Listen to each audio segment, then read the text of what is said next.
Oh, payag na yung mga 70 years old na ganyan ang mukha kay Amy.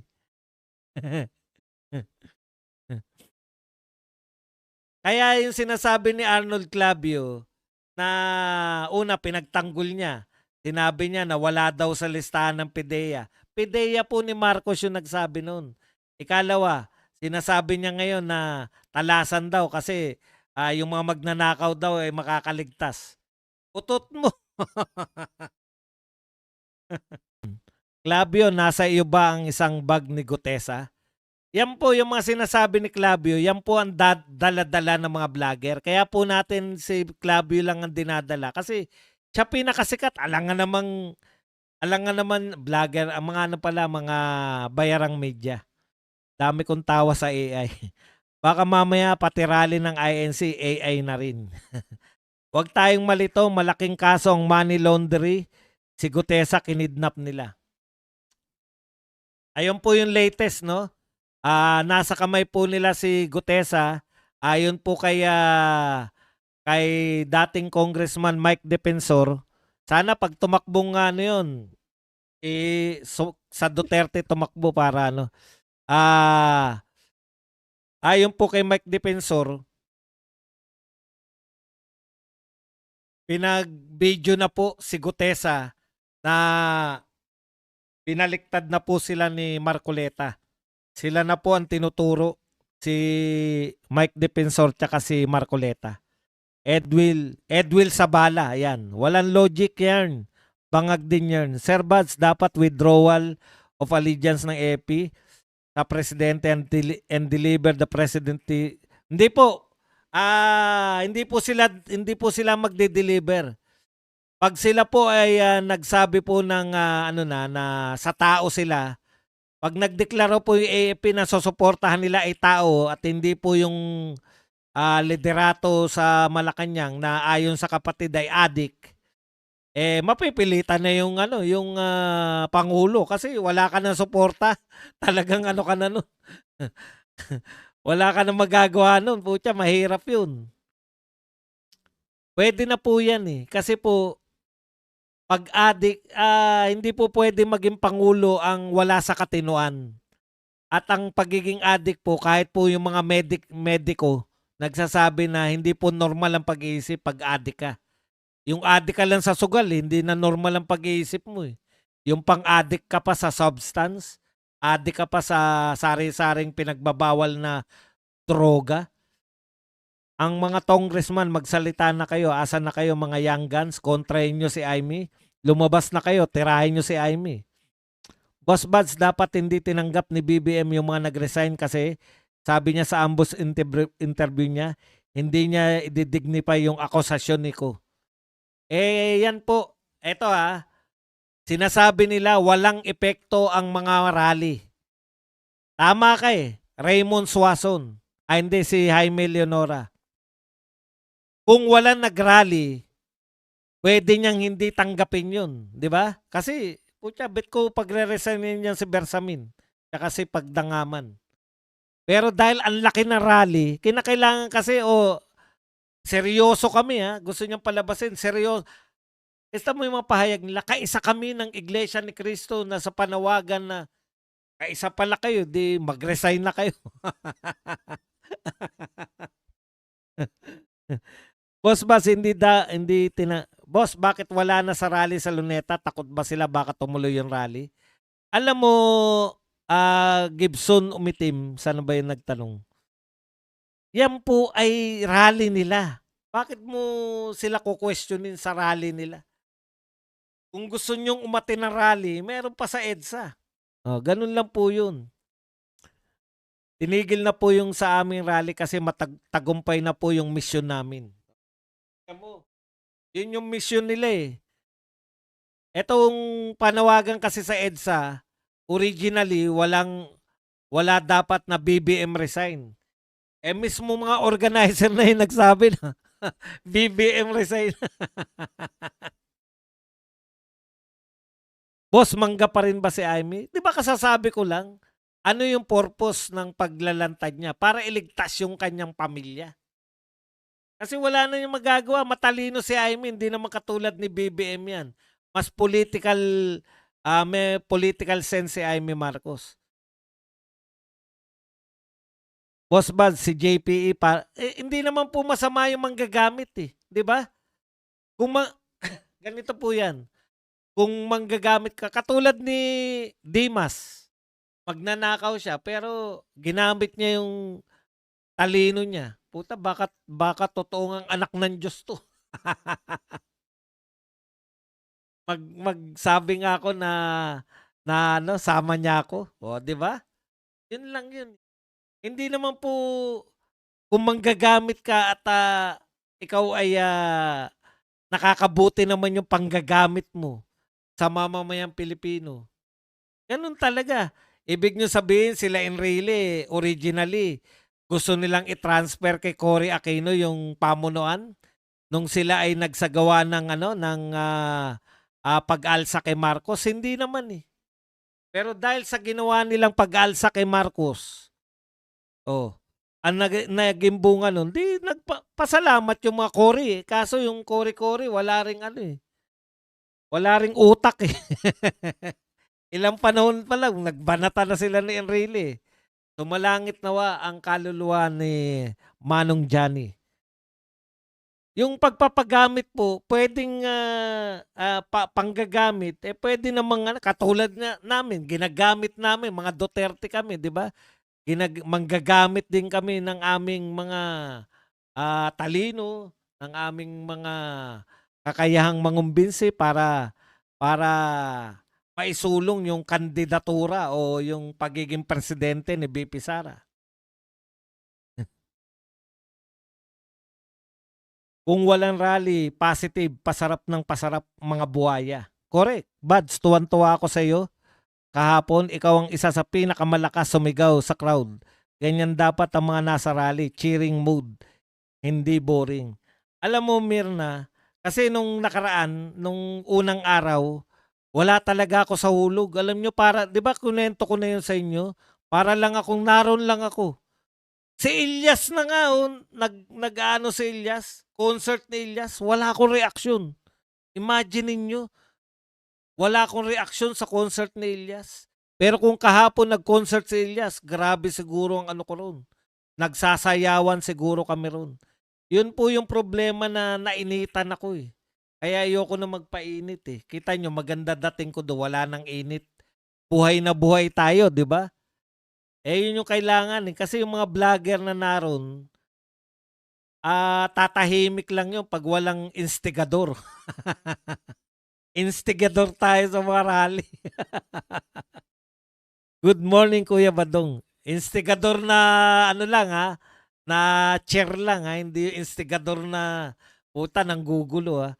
Instigador lang ako ng yung maging masaya ba sa rally. Yun yung papel ko sa mga rally. Hindi naman tayo nung unang araw talaga nakatayo lang ako. Kaya ako frustrated ako eh, nung first day. Sabi ko parang wala akong silbi rito. Ang dami nagaganap. Sabi ko nga sa inyo, kinukunan ko yung video sila kay Eric. Hindi ko alam kung ano yung komosyon eh. Basta nakitumpok lang ako sa tao. Wala ako sa hulog. Kahapon, nasa nasa element ako kahapon. Kaya talagang feel na feel ko yung rally kahapon. Yan po yun. Yan na namimiss ng mga hindi nagpupunta sa rally. Yung sayang dinudulot. Kaya lang nung umulan, pucha, delikado si Badong dito. Mahirap na, kinakailangan pong i-reserve natin yung mga power natin. Hindi po tayo po pwedeng magpakabasa sa ulan para lang masabi na nagsasakripisyo. Sayang naman ang tato. Panggagamit pwede sa tama, pwede sa mali. Correct! Sabi nga ni Aimee, influensyan daw ni BBM ng droga ang kanyang mga anak niya at yan ang dahilan ng pag-angal niya. Mukha nga. Senator Aimee, pasensya na tayo ha. Yung anak mo na vice governor ba yun? Tignan mo nga yung ano nun. Ipacheck mo rin.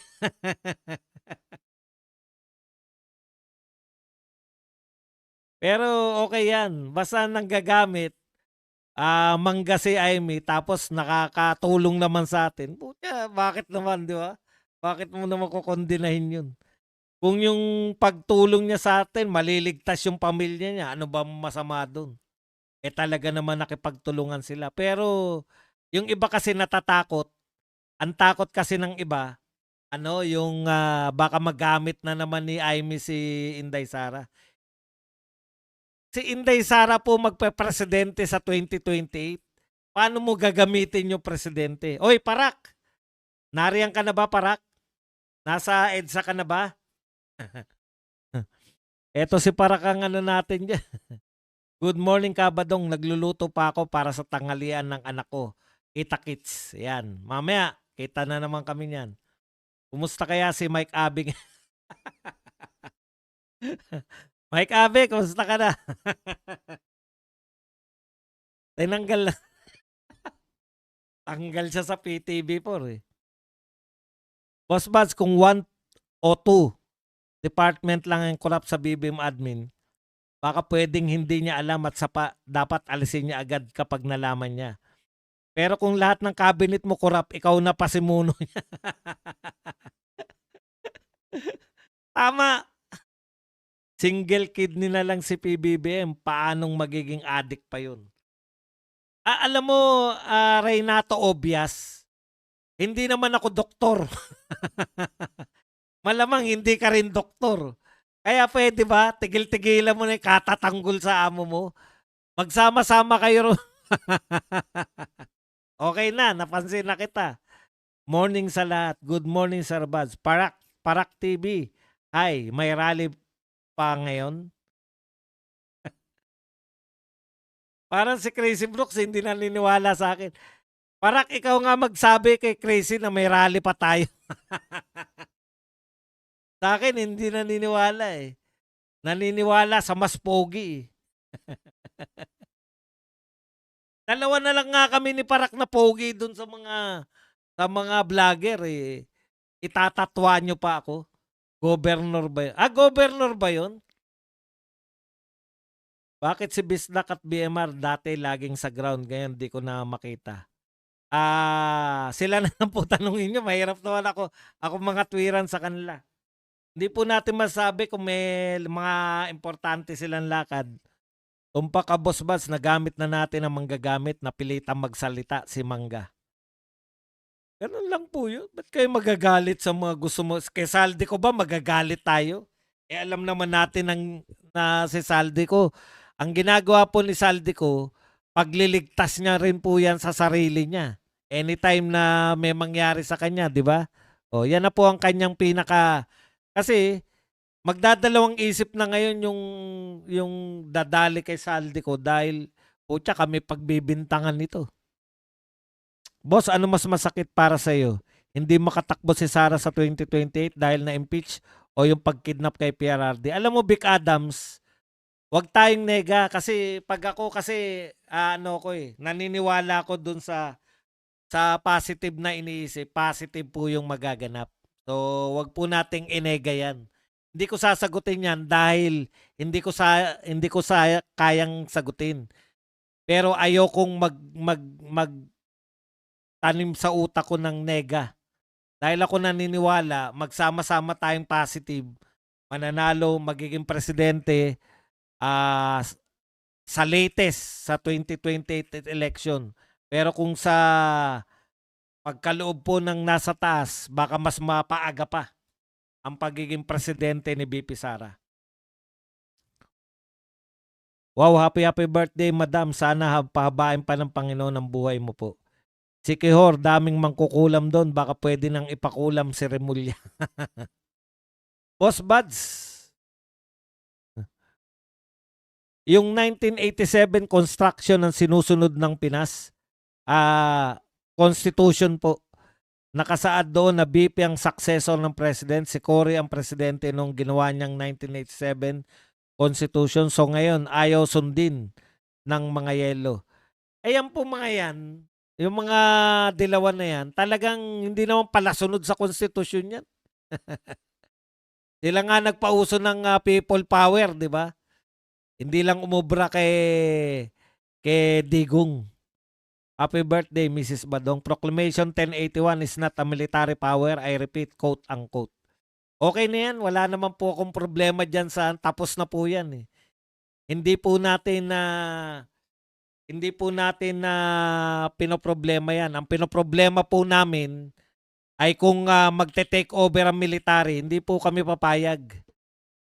Kung ang purpose nila ay mapaalis yung hindi karapat-dapat na pangulo na ayaw umalis, okay lang. Pero ipapasa din dapat nila sa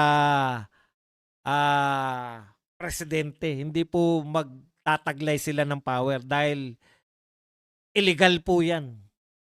Tatanggalin mo yung pangulo tapos kayo uupo. Hindi po pwede yun. Ang mga alipores ni BBM, yung kung ang 1081 na sinasabi mo, yan yung declaration of martial law ni Marcos. Wala po kaming, hindi po namin gustong sundan yan mga ginawa ni Marcos Sr. Hindi po namin, ako personally, hindi ko idol yan. Ngayon ko po sasabihin sa inyo, yung 20 years something ni Marcos Jr., tinalo po yan ng 6 years ni Tatay Digong. Kaya, po tayong parang ang ganda ng mga pinagawa nila.